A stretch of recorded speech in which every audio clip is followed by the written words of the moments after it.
បើសិនជាចង់កើតមហារីកតើយើងត្រូវធ្វើមិនខ្លះទង្វើសំខាន់គឺមាន5ចាំមើលអ្នកបានប្រមាណបន្ទុកលោកអ្នកដឹងឬក៏អត់ថាកោសិកាមហារីកស្ថិតនៅក្នុងខ្លួនរបស់យើងស្រាប់ហើយប៉ុន្តែប្រព័ន្ធភាពស៊ាំរាងកាយធ្វើការត្រួតពិនិត្យហើយកម្ចាត់កោសិកាមហារីកទាំងនេះចេញរហូតទើបធ្វើឲ្យយើងមិនកើតជំងឺមហារីកប៉ុន្តែបើសិនជាយើងចង់កើតមហារីកអ្វីដែលយើងត្រូវធ្វើគឺធ្វើឲ្យប្រព័ន្ធភាពស៊ាំរបស់រាងកាយត្រូវបានបំផ្លាញឲ្យបានលឿនបំផុតទី1ញ៉ាំផ្អែមឲ្យខ្លាំងដាក់ស្ករឲ្យច្រើនពេលពុះទទេញ៉ាំរបស់ផ្អែមឲ្យកាន់តែញឹកញាប់រឹតតែល្អធ្វើបែបនេះវានឹងធ្វើឲ្យអរម៉ូនអ៊ីនស៊ូលីនដែលជាអរម៉ូនគ្រប់គ្រងកម្រិតជាតិស្ករក្នុងឈាមរបស់យើងហក់ឡើងខ្ពស់គ្រប់ពេលវេលាហើយប្រព័ន្ធអរម៉ូនរបស់យើងនឹងខ្ទេចការធ្វើបែបនេះធ្វើឲ្យរាងកាយរបស់យើងស្ថិតនៅក្នុងម៉ូដរក្សាទុកខ្លាញ់នៅពេលដែលយើងមានខ្លាញ់ច្រើនលើសលប់រាងកាយរបស់យើងនឹងមានការរលាករ៉ាំរ៉ៃធ្វើឲ្យប្រព័ន្ធភាពស៊ាំចុះខ្សោយនោះនឹងលែងមានអ្នកត្រួតពិនិត្យនិងកម្ចាត់កោសិកាមហារីកដើម្បីបើកដៃឲ្យកោសិកាមហារីកលូតលាស់បានយ៉ាងងាយស្រួលជាងមុនប៉ុន្តែប៉ុណ្ណេះនៅមិនទាន់គ្រប់គ្រាន់ទេគឺយើងត្រូវញ៉ាំអាហារដែលប្រើប្រេងចម្អិនអាហារឧស្សាហកម្មដែលមានជាតិអូមេហ្គា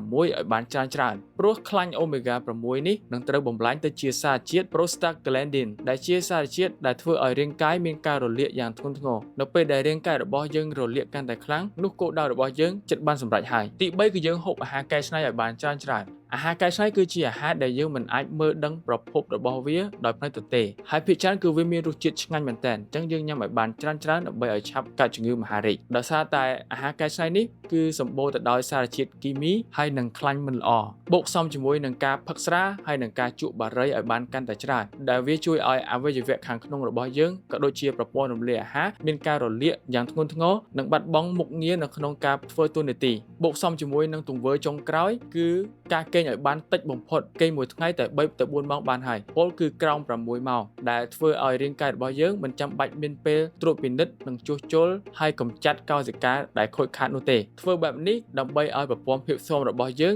មានការចុះខ្សោយហើយកោសិកាមហារីកនឹងមានការលូតលាស់បានយ៉ាងល្អនោះគោលដៅរបស់យើងនឹងទទួលបានជោគជ័យនៅក្នុងរយៈពេលដ៏ខ្លីវាមានកត្តាផ្សេងទៀតដែលធ្វើឲ្យកើតជំងឺមហារីកប៉ុន្តែទង្វើដែលខ្ញុំលើកឡើងប៉ុន្មានយ៉ាងនេះគឺសុទ្ធសឹងតែជាទង្វើដែលមនុស្សភាគច្រើនកំពុងតែធ្វើជាប្រចាំថ្ងៃអញ្ចឹងហើយទើបយើងឃើញថានៅមន្ទីរពេទ្យគឺមានមនុស្សច្រើនកុះករជារៀងរាល់ថ្ងៃតែម្ដងអញ្ចឹងតាមរយៈទង្វើដែលខ្ញុំរៀបរាប់ប៉ុន្មានយ៉ាងនេះតើលោកអ្នកធ្វើប្រមាណចំណុចចាំខ្ញុំនាំអ្នកឲ្យឆ្ងល់តាមខ្ញុំនៅវីដេអូក្រោយទៀត